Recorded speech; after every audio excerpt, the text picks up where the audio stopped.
What's going on, guys? It's Greg here, aka New York Prepper. In this video, I want to do another overlooked prep. This is overlooked prep number 22. And take a guess what you think that overlooked prep is. All right, we're talking about lumber, okay? A lot of people don't realize how important it is to have lumber, especially in an SHTF situation. Here I just have some sheets of plywood. And I actually cut these for my shooting tests when I was doing my 12 gauge shotgun penetration tests. So I have a whole bunch of these sheets of plywood that I cut. But keep some spare lumber around, I like to keep a few sheets of plywood, enough sheets of plywood where if I need to board up my first floor windows, okay, I have at least enough sheets of plywood, to board up all the windows in my first floor of my house. And, the reason why you would be boarding up your first floor windows is mostly for security reasons.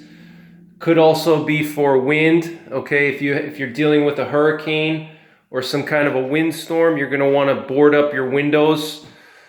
But for security reasons, having sheets of plywood that are already cut, so all you have to do is just take the sheet of plywood and just throw it up on your window, okay, and screw it into the side of your window, okay? When you're screwing plywood into your window, you always want to make sure that you're screwing into the most solid part of the window, all right? You want to be able to you want to find the stud.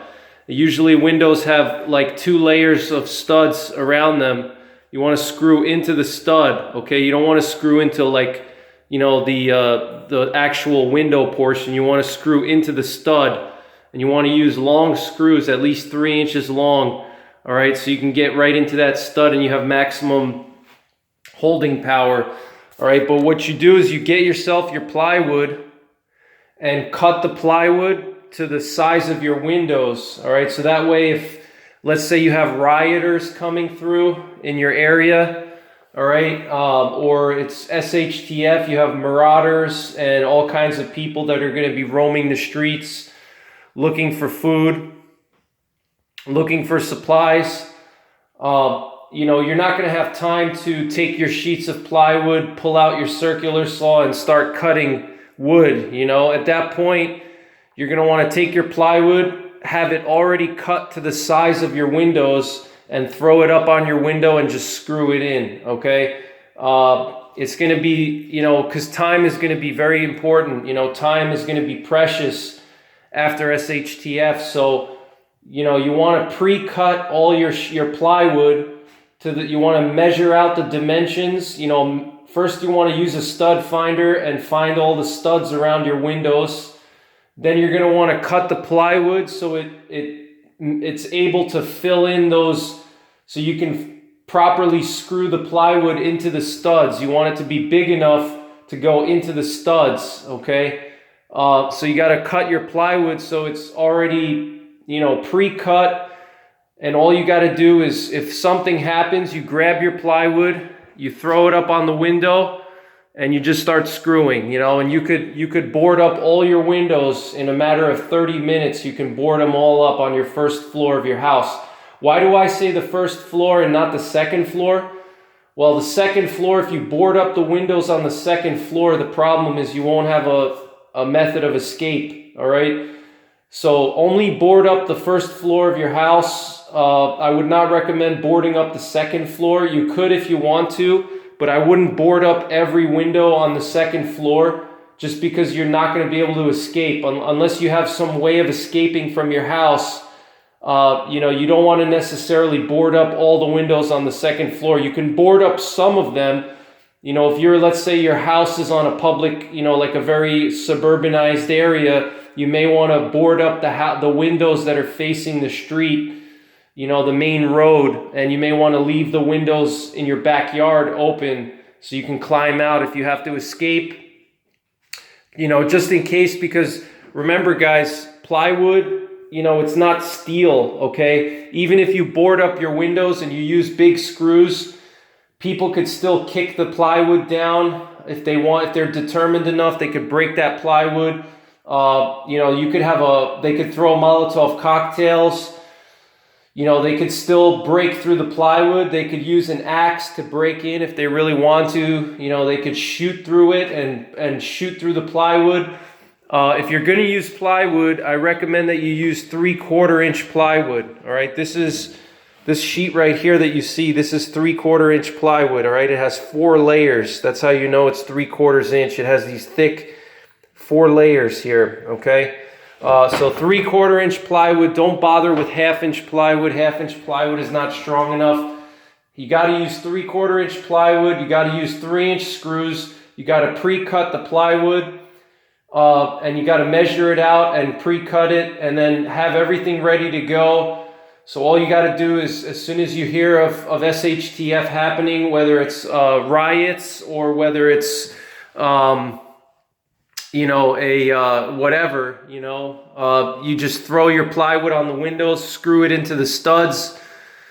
And then if you want to reinforce your windows even more, okay, another thing you want to do is keep some 2x4s on hand, all right? In addition to your plywood, you want to keep some 2x4s, preferably 2x6s or 2x8s, which are a little bit stronger than 2x4s. You know, 2x4s are good, but I would recommend 2x6s or 2x8s. And what you want to do with those is after you let's say you put the sheet of plywood on the window, all right, to strengthen it even more, you can put 1 or 2 boards, 2x8s or 2x6s, you can put them horizontally across the window, okay? And that will reinforce the plywood so nobody can just kick the plywood in or, you know, shoot a hole through it.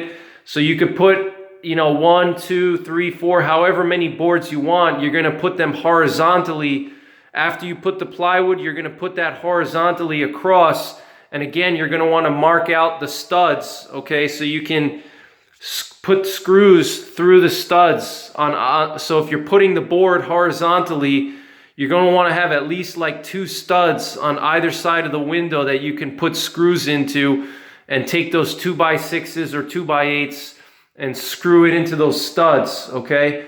And that will add some extra protection on top of the plywood. Now, another thing too is your door. Okay, your front door, you're going to want to reinforce your door. If it's SHTF and, you know, we're talking about Mad Max and everybody's out to survive and you have all kinds of people roaming the streets looking for supplies, all right, the first floor of your house is going to be the main target that they're going to try to break in, okay?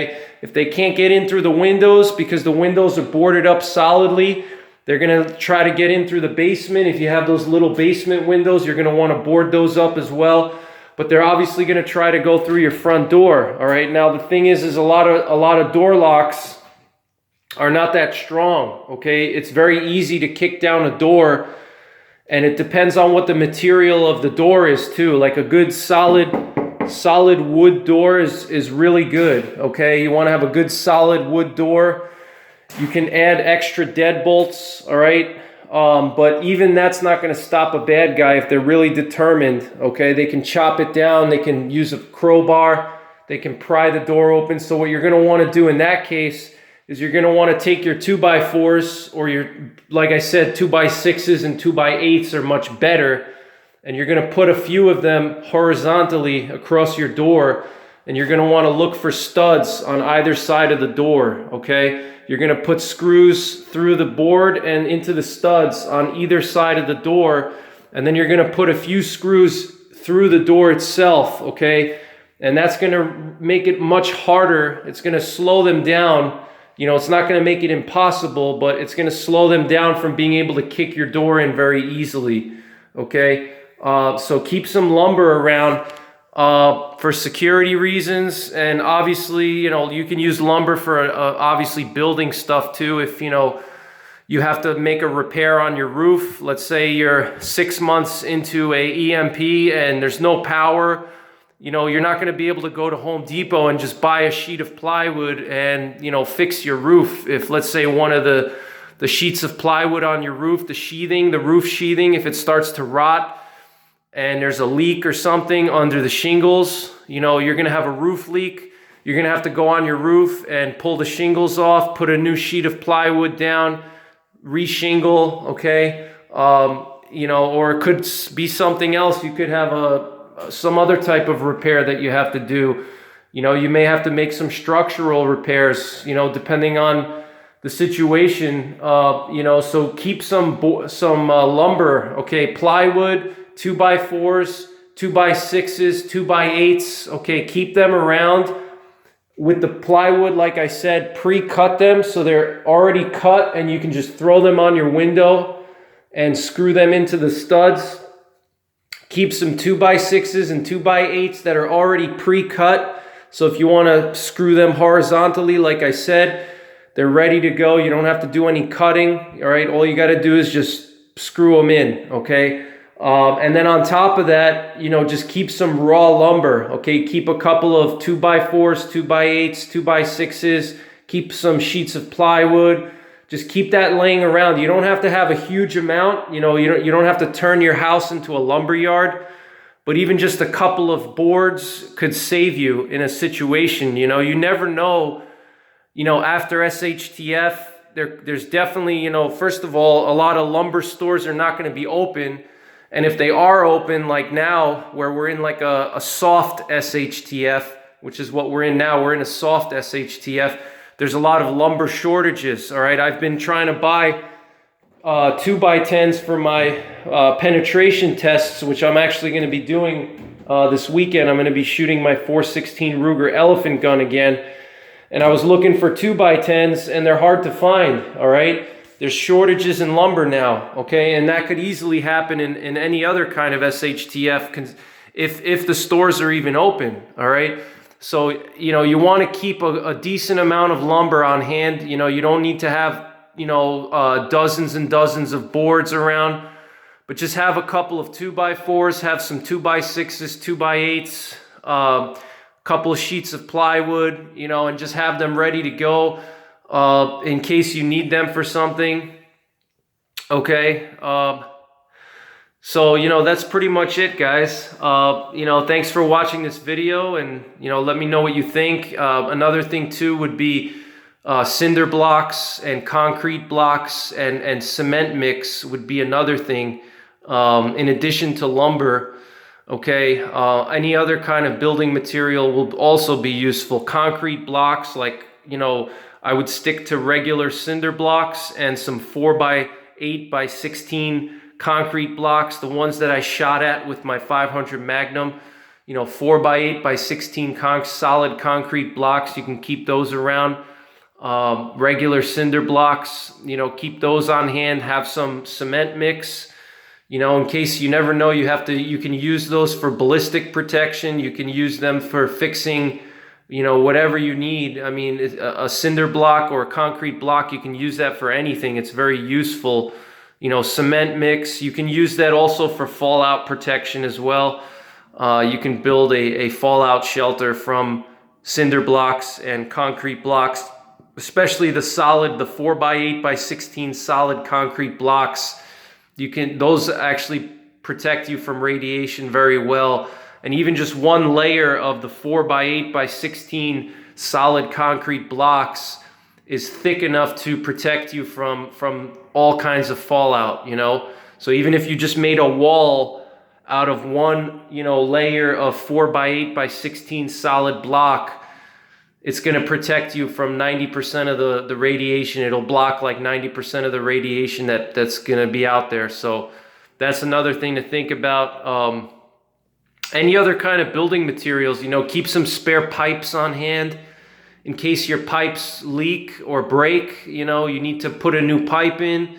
You know, spare electrical wire in case you need to do some electrical work. You know, screws, nails, basic tools, you know, hammers, drill, circular saw, you know, just have basic stuff on hand. And keep a good amount, you know, just in case something happens. So, you know, that's pretty much it for this video, guys. Let me know what you think. If you have any other thoughts about this topic, leave it in the comments down below. And as always, take care, God bless, and don't forget the 3 P's: prepare, practice, and persevere.